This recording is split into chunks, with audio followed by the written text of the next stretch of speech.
Rheology, in its broadest sense, is a study of the relationship between force and deformation in continuous media. In this film, we shall focus our attention on fluids. We have marked a portion of a flow field outside the viscous boundary layer. Here, water behaves almost like an inviscid fluid. In the model of the inviscid fluid, the basic assumption behind the stress-deformation relation, whether the fluid is equilibrium or in motion, is that there are no shear stresses, or, equivalently, that the pressure is isotropic. This statement, when combined with the balance of momentum equation, leads to Euler's equation of motion. In this flow, glycerin shows evidence of shear stresses.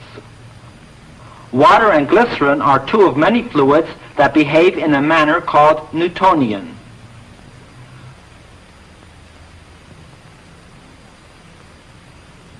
With no relative motion, the Newtonian fluid has no shear stresses. The pressure is isotropic.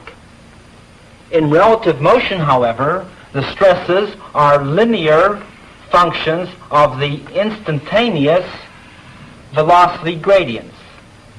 If we formulate this stress-deformation relation for the Newtonian fluid so that it is independent of the observer and couple it with momentum equations, we obtain the Navier-Stokes equation. There are many situations, however, for which these models are quite inadequate. This is especially the case when you are dealing with materials containing large molecules. This ball, for example, bounces quite vigorously, like an elastic solid. Yet, it really is a fluid. We'll come back to it later. Here's a viscous material, which I can pour into this beaker.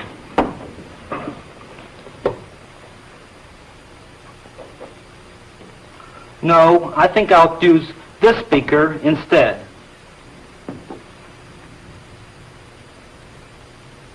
I can even cut it to length.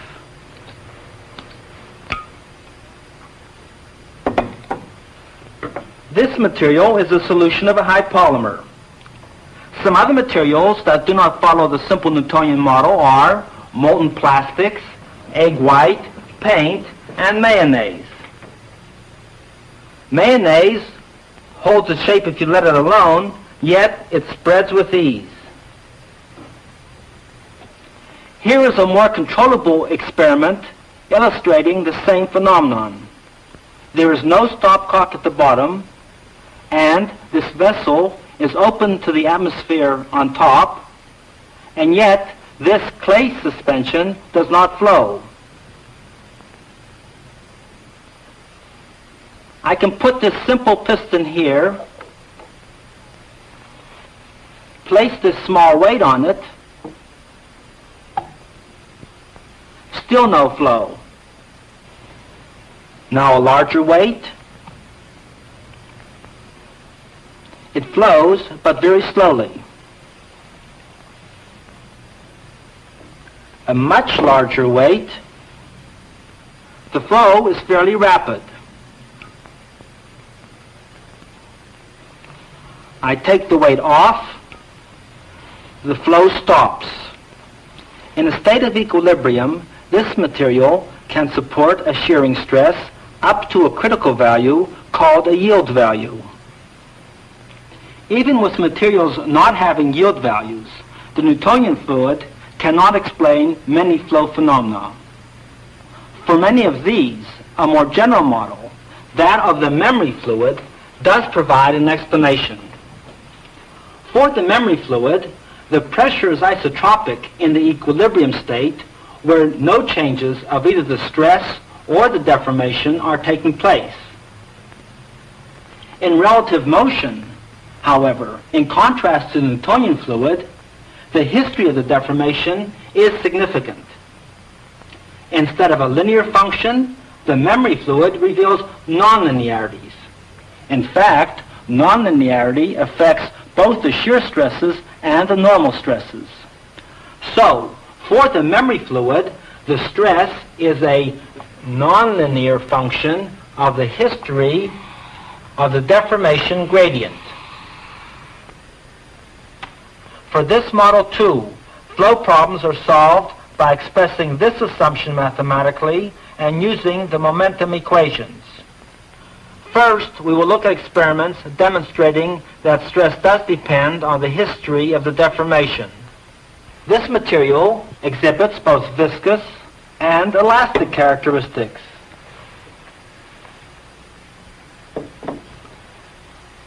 Honey has a high viscosity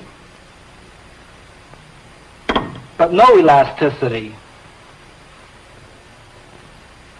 Remember the fluid ball?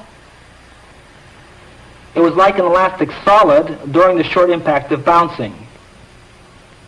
An elastic solid has a preferred configuration to which it will return when stresses are removed. A viscoelastic fluid behaves similarly if the stress has been applied only for a short time. But in contrast to the elastic solid, the fluid's memory is not perfect.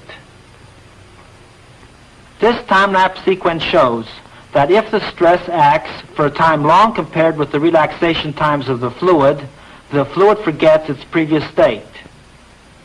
In reality, it took 45 minutes for the force of gravity to change the ball into a puddle. This is a container of high polymer solution. I'll drop in a steel ball. Again. Once more in slow motion. This liquid too is viscoelastic. Here's some more polymer solution. I can put this cylinder into it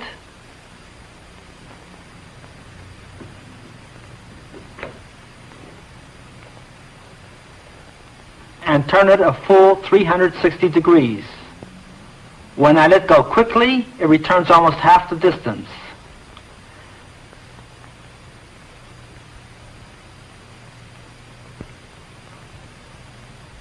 This time I'll hold it for a few seconds. Since the fluid has a fading memory, when I do let go, the recovery is a much smaller fraction of the original deformation. We can make quantitative measurements of viscoelastic behavior in this type of apparatus. The test liquid is confined in this annulus. The outer cylinder is held stationary, and we can apply a torque to the inner one with this weight, which we can hang there. A trigger here releases the mechanism. To remove the torque, there is a slip toggle there.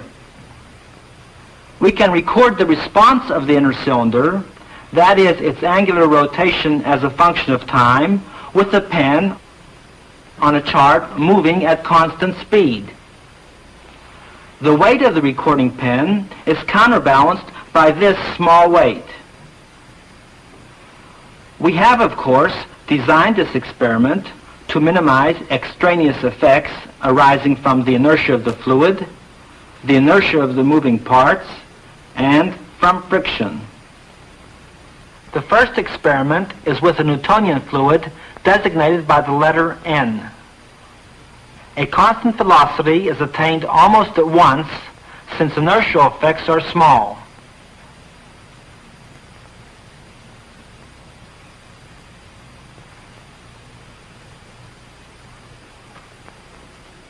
Now the applied torque is zero again, and the cylinder stops immediately.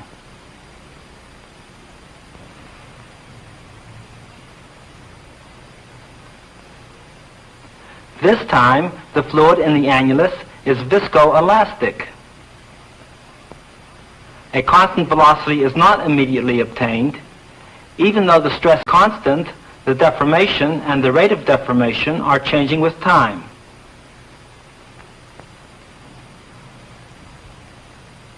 Now the weight is disengaged.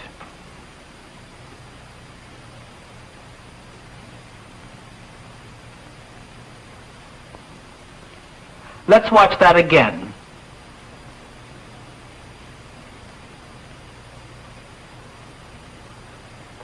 It takes a while for the viscoelastic fluid to acquire the steady state motion appropriate to the constant torque.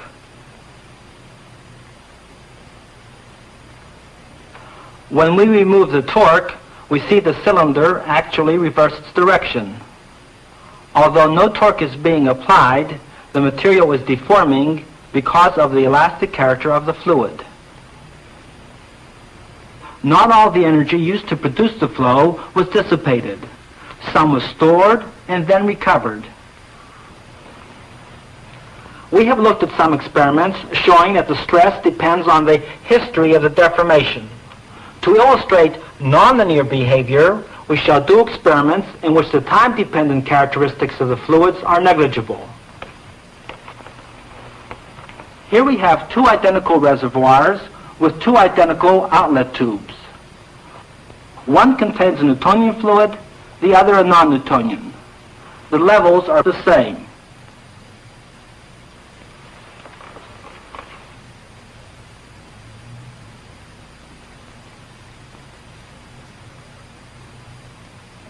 At first, the non-Newtonian fluid flows faster. However, after a while, it is overtaken by the Newtonian fluid. The basic phenomenon occurring here is more easily seen if the pressure head remains practically constant. These are two identical burettes containing the same Newtonian fluid. The pressure head in one is twice that in the other. The ratio of rates of flow is also 2 to 1, as we expect from Poisson's law.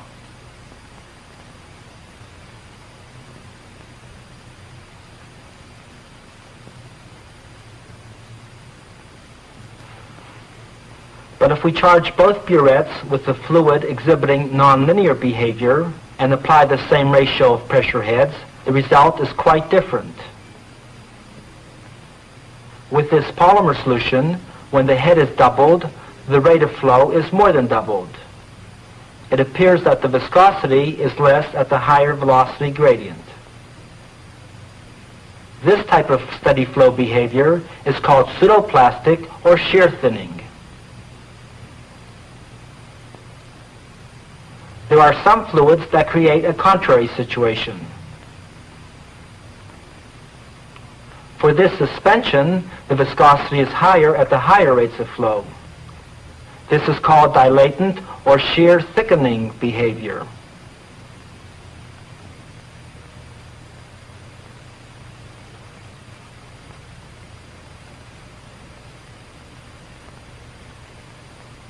In the steady laminar flow of incompressible Newtonian fluids through tubes, a single material constant, the coefficient of viscosity, governs the volume rate of flow and the velocity field.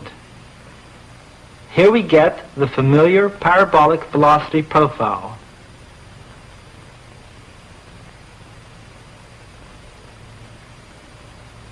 However, for more general fluids, the flow rate and the velocity field are governed by a viscosity function.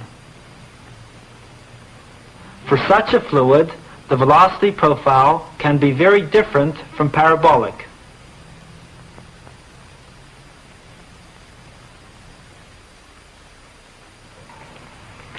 We have seen how nonlinearity affects shear stresses.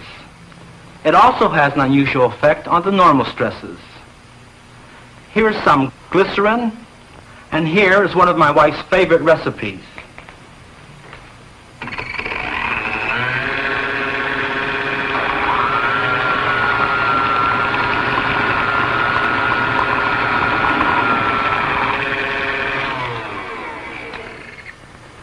Why does the cake batter climb the mixing shaft in contrast to the behavior of the Newtonian fluid?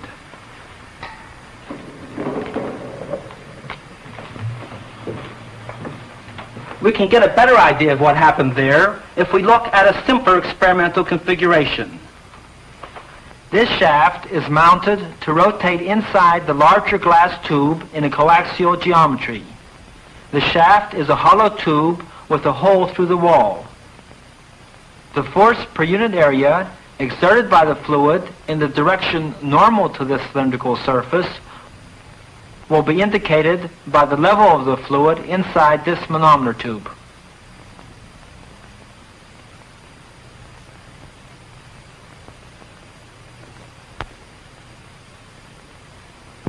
The stress normal to the outer cylinder will be shown by the level of the fluid in this sidearm manometer tube attached over a hole in the outer cylinder.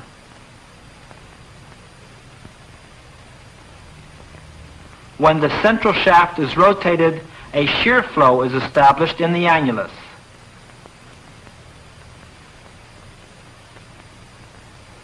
The polymer solution climbs up around the rotating center tube as the cake batter did.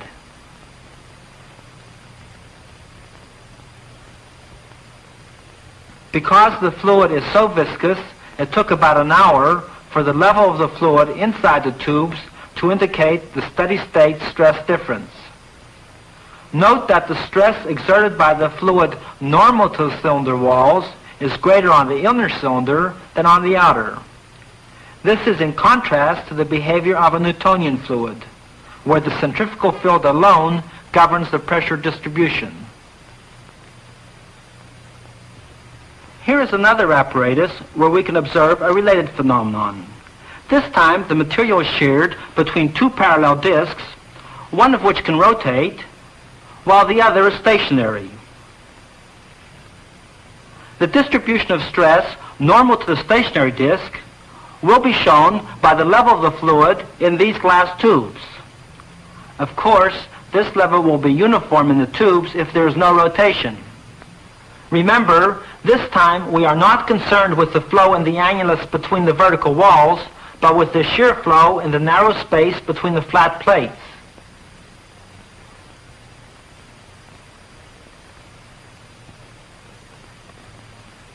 If the fluid is Newtonian, the height of the fluid in the tubes at steady state is a little less near the center than toward the outside.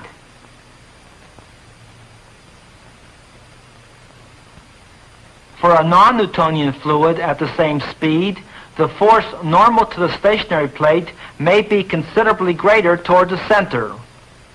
Although the steady-state stress distribution between the plates is attained almost immediately, again it took several hours for the levels in the tubes to reach their final positions.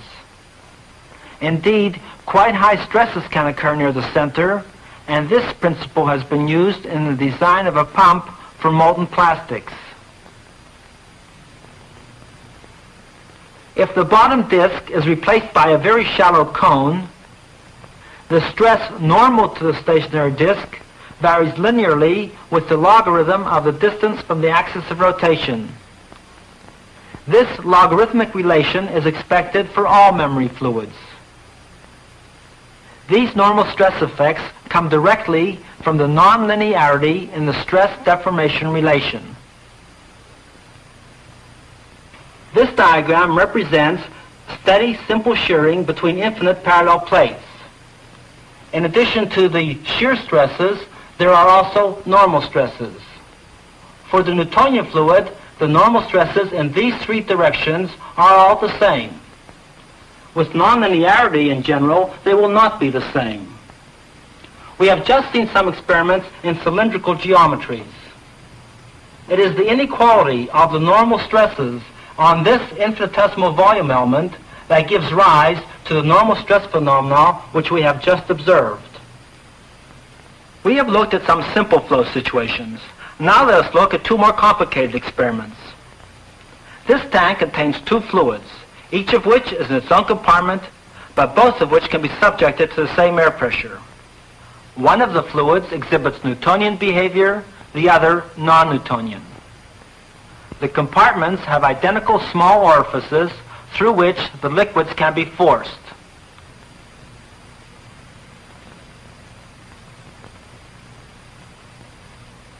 Notice that with the non-Newtonian fluid, there is a considerable expansion of the stream as it emerges. When plastic articles are to be made by the extrusion process, the die must often be designed smaller than the dimensions desired in the finished product. Here, a sphere is rotating in a high polymer solution. Dye, introduced at the left, reveals the flow spiraling inward at the equator and outward at the pole. For a Newtonian fluid, on the other hand, where centrifugal forces are dominant, we would look for flow inward at the poles and outward at the equator. We have illustrated some phenomena that can occur with non-Newtonian fluids. The degree to which they occur depends on the particular material and the particular flow situation. In any case, when dealing with new fluids, especially those containing high polymers and suspensions, one should be on the lookout for time-dependent and nonlinear characteristics.